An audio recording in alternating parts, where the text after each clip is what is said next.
Coisas prateadas dóceis. Como o sistema olfativo canino difere do humano?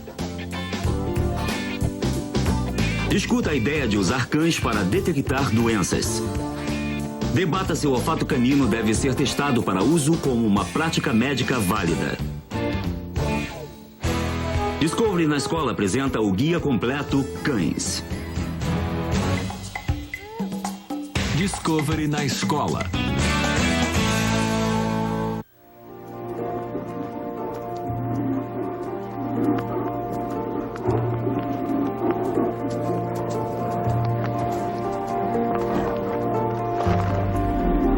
Às vezes, os cães parecem movimentar-se e reagir como animais selvagens. Mas são, por definição, animais domésticos. Em não mais de 14 mil anos, o homem modificou e manipulou uma única espécie para criar mais de 400 raças.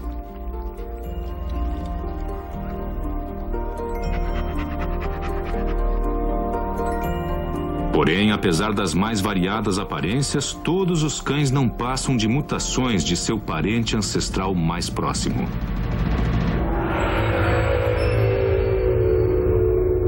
O lobo.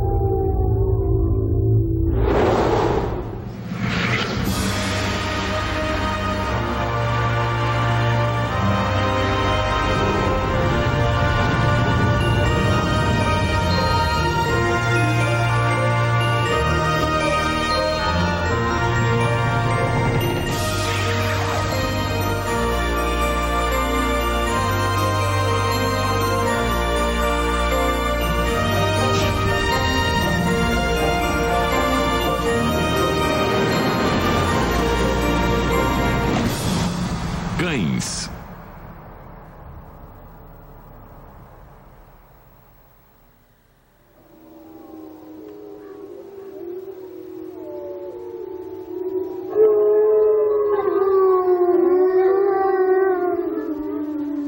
Os lobos são caçadores gregários e oportunistas, sempre alertas à possibilidade de uma refeição fácil. Terá sido isso que acelerou a sua domesticação?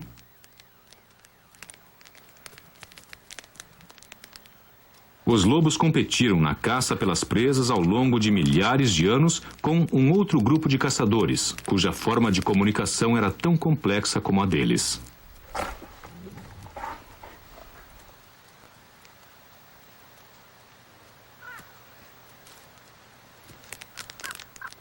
Talvez os lobos tenham sido atraídos pelo cheiro de carne sendo aquecida no fogo e estabelecido contato com seus rivais humanos.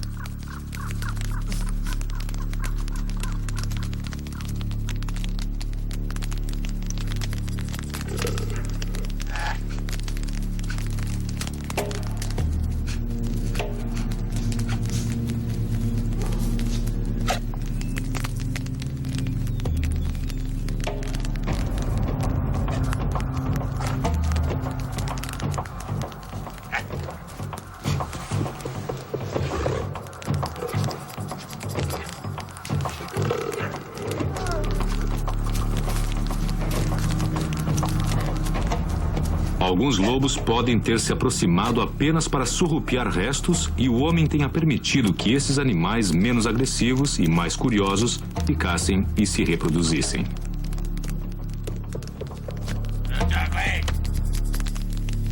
E assim, por acaso, teve início o relacionamento que transformaria o lobo. Esse é o ponto de partida para se obter o DNA e conduzir uma pesquisa O Dr. genética. Rodney Honeycutt é um geneticista evolutivo que está tentando descobrir exatamente como se deu o acidente da domesticação. Sua análise pode até mesmo revelar onde e quando os lobos foram domesticados pela primeira vez. A domesticação é um evento raríssimo. Não é algo que o homem, mesmo com sua grande sabedoria, possa fazer muitas vezes. É, obviamente, algo que não se deu com muita frequência. A domesticação de uma determinada espécie, para começo de conversa, talvez tenha sido pura sorte. De onde veio o cão doméstico? Sabemos que é primo de aproximadamente 35 membros vivos da chamada família dos canídeos, que inclui os lobos, os coiotes, os chacais e as raposas. As raízes da família dos canídeos remontam a 35 milhões de anos a mamíferos pequenos atualmente extintos, que viviam nas vastas florestas primevas.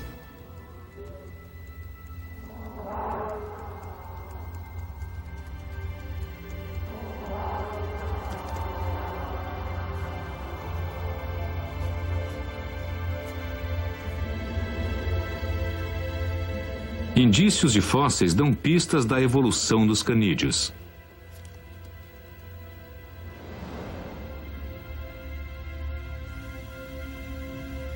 O ancestral mais antigo era um habitante das árvores, conhecido como Esperocion, ou cão da madrugada.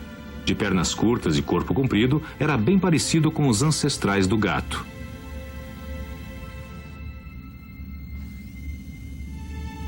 Os descendentes do cão da madrugada transformaram-se na atual família dos canídeos. 2 ramos sobreviveram: o dos lupinos, que inclui os lobos e os cães, e o dos vulpinos, as raposas.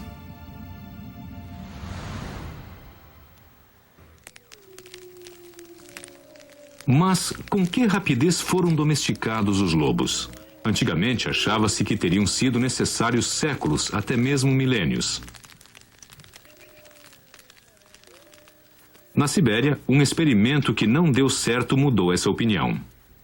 Há mais de 30 anos, a indústria russa de peleteria tentou criar raposas prateadas dóceis e de fácil trato. A docilidade em animais selvagens é geralmente uma característica juvenil, de modo que foram achadas raposas que mantiveram a docilidade na fase adulta. Foram necessários menos de 25 anos para chegar à docilidade entre adultos, que podia ser reproduzida seguramente de uma geração à seguinte. Mas no caso da raposa prateada domesticada, a indústria de peles conseguiu mais do que queria. As raposas domésticas herdaram não apenas a docilidade dos jovens, mas muitas vezes suas características físicas. Por exemplo, marcas brancas começaram a aparecer na cabeça e no peito das raposas. Algumas desenvolveram orelhas permanentemente caídas e o comprimento da cauda tornou-se imprevisível, algumas curtas, outras compridas, algumas enroladas como a de um husky. Isso as tornava inúteis para a indústria de peles, mas ilustrou a rapidez com que o lobo pode ter sido domesticado e modificado fisicamente.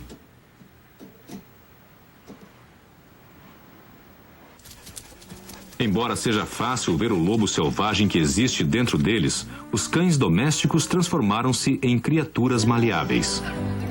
São muito feios e eu posso dizer isso porque fui eu quem os criou. Compare seus genes. O elegante borzoi da Rússia e o minúsculo chihuahua mexicano são praticamente idênticos. O chow chow chinês é indistinguível do silk terrier australiano. É indistinguível também do lobo.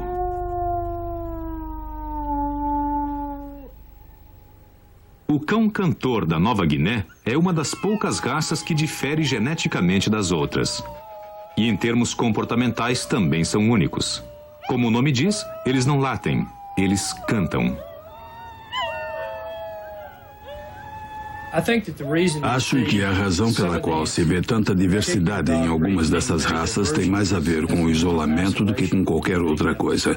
Portanto, não há qualquer poluição do lago, dos genes nessas populações, de modo que elas mantêm sua singularidade com relação a algumas outras raças.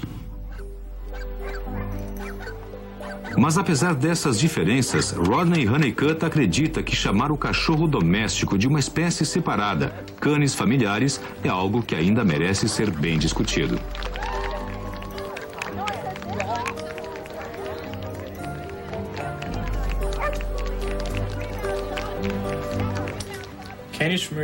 O Canis familiaris provavelmente não existe como uma espécie.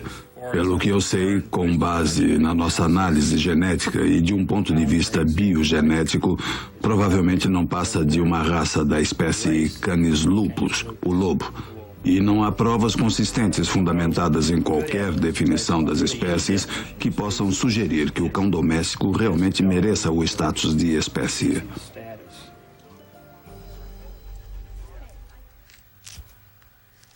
Os cães são mamíferos da ordem dos carnívoros, aqueles que comem carne. Toma, Tiger. Está com fome?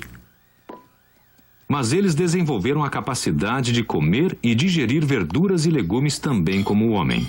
Eles conseguem fazer isso em parte devido a uma modificação nos seus dentes. Uma característica da dentição dos carnívoros é um conjunto de molares com pontas agudas e cortantes, os dentes carniceiros. Os dentes carniceiros dos canídeos têm uma superfície lisa por trás da extremidade cortante que lhes permite mastigar verduras, legumes e frutas com eficácia. Esse tipo de adaptabilidade dietética abriu caminho para que os canídeos colonizassem o mundo, do gélido Ártico até o escaldante Saara. O fato de o fênico, a menor das raposas, fazer sua casa aqui, é prova da abrangente adaptabilidade dos canídeos.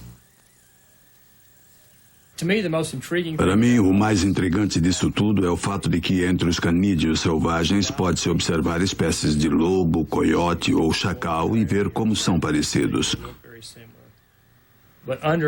Mas no fundo, há essa incrível riqueza genética que permite a manipulação desses animais. A não ser diferenças de cor, todos os filhotes são quase idênticos. Eles têm corpo em forma de salsicha, olhos fechados e orelhas pontudas e fechadas. Mas a semelhança não dura muito. Em algumas semanas, os genes que controlam o crescimento dos cachorros começam a ser ativados e desativados, transformando um recém-nascido anônimo na forma característica e esbelta de um galgo adulto. E, contudo, os mesmos genes que tornam o galgo elegante e pernudo funcionam de modo completamente diferente para o corgi parrudo e de pernas curtas. O homem, a partir dessa diversidade subjacente, criou gigantes como o dog alemão e anões como o chihuahua.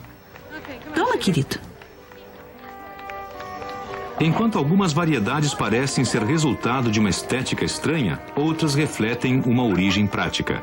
Esta tosa pode parecer frívola, mas alguns dizem que foi concebida originalmente na Idade Média para que o poodle típico ficasse mais veloz e flutuasse enquanto nadava, e para que os órgãos vitais ficassem aquecidos enquanto ele ia buscar patos nas águas frias. As orelhas compridas do Basset ajudaram-no a farejar presas na França renascentista. Algumas raças existem desde a antiguidade. Os Irish Wolfhounds, os Ibizan Hounds e os galgos do Afeganistão foram criados para caçar de lobos a coelhos. A partir de alguns genes básicos do lobo, qualquer coisa parece possível.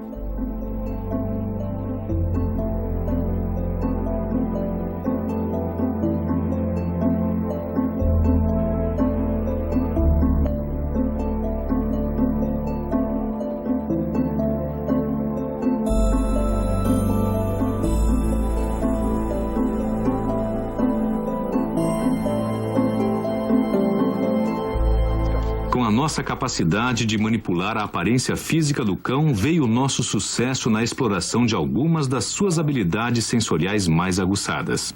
Este Beagle usa seu olfato e sua audição finamente sintonizados para evitar danos estruturais a casas. Vamos, vamos, vamos. Muito bom. Vamos. Esses controladores de insetos caninos podem localizar cupins escondidos a até quase 5 metros de distância. Muito bom. Bom, menino, procura. Mostra. Procura. Vamos. Enquanto os inspetores humanos, sem qualquer ajuda, podem encontrar infestações com apenas 20% de sucesso, os cães chegam a ter quase 100%. Mostra. Mostra. Procura. Procura. Mostra. A localização exata dos cupins permite um tratamento local e poupa tempo, dinheiro e danos ambientais. Muito bom, muito bom. É isso aí, menino. Muito bom. Muito bom. Embora sejamos especialistas em explorar o sentido olfativo do cão, só agora estamos aprendendo como funciona. Bo vê com o nariz. Ele segue uma trilha invisível pela floresta, farejando partículas repletas de cheiros no ar, no chão ou nas árvores.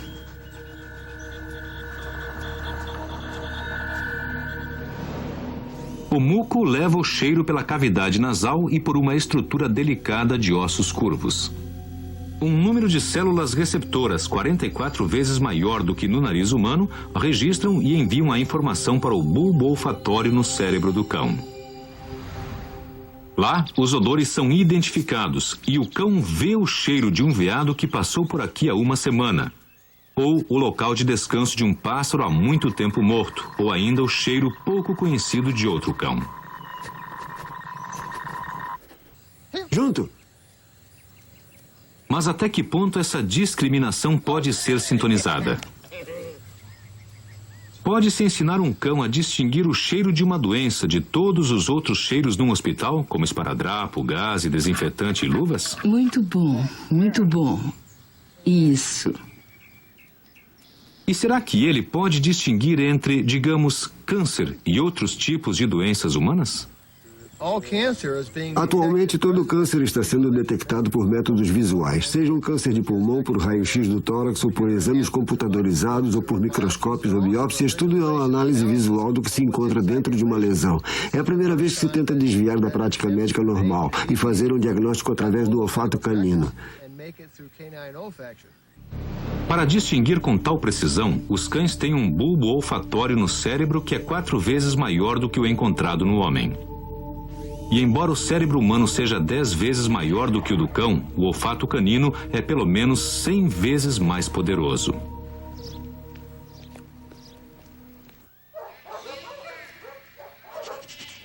O treinamento de um cão pode começar quando ele ainda é jovem.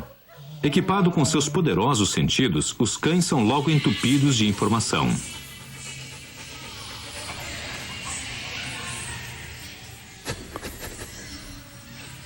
Eles veem o mundo de forma diferente de nós. Como seus ancestrais evoluíram para caçar ao anoitecer, a visão do cão é sensível a condições de pouca luz. Aromas desconhecidos bombardeiam suas vias respiratórias hipersensíveis. E com sua sensibilidade a sons de frequências altas e baixas, os ruídos que ricocheteiam nas paredes são amplificados.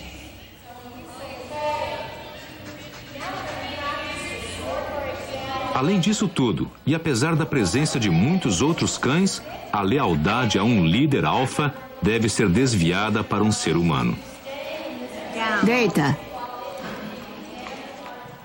O treinamento bem-sucedido é aprender a afastar todas essas distrações. Muito bom.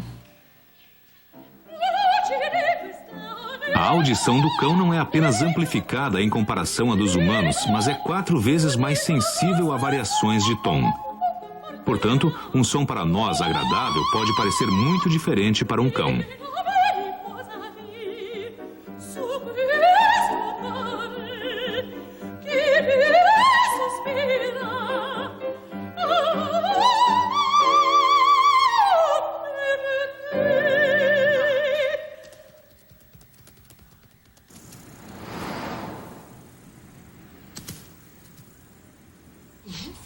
A domesticação tem um preço. Embora os testes de DNA tenham mostrado que os cachorros selvagens, como o cão cantor da Nova Guiné, são geralmente livres de doenças hereditárias, o mesmo não vale para uma série de raças puras domésticas. Eu peguei 6 de cada um desses 2 filtros diferentes. Uma equipe de biólogos moleculares em Ann Arbor, Michigan, estão detectando e traçando perfis de doenças genéticas caninas. Usando ferramentas da biotecnologia, eles mapeiam os genes caninos na tentativa de localizar e identificar algumas de pelo menos 350 doenças genéticas que afligem muitos cães puro sangue.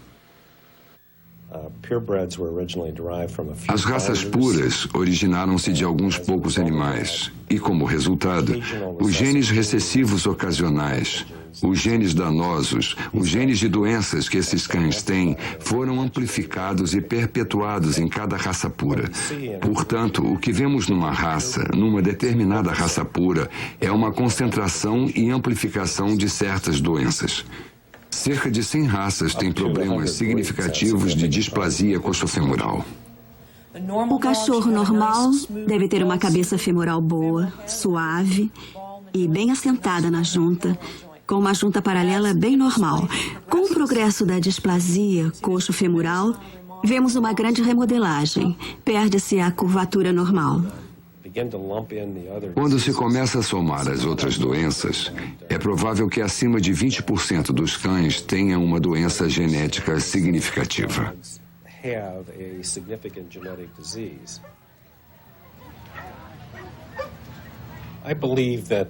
Creio que o desenvolvimento de algumas raças puras foi um desserviço, pois resultou em conformações físicas que são realmente muito pouco saudáveis. Tão pouco saudáveis que o Chinese Crested é incapaz de tolerar muita luz direta. Os bulldogs têm cabeças tão grandes que a maioria dos filhotes nascem de cesariana. Sua respiração fica comprometida graças a focinhos curtos e dentes imprensados numa boca pequena. Por favor, número 10. Os Shar-Peis, cães da China criados nos Estados Unidos a partir de apenas 8 indivíduos, são propensos a doenças de pele agonizantes.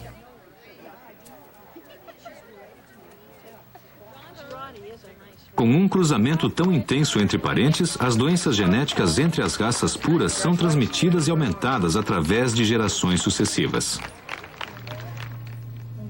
Tudo bem, essa orelha parece boa. Não há nenhum problema por esse lado. O diagnóstico e tratamento de doenças genéticas compõem uma parte significativa de bilhões de dólares gastos anualmente com veterinários. Atualmente, no terceiro mundo, os cães são a escória. Não há praticamente nenhum serviço veterinário. Vivem muitas vezes à beira da inanição, comendo lixo e restos. O paradoxo é que um animal domesticado pelo homem pode ser tão facilmente descartado por ele.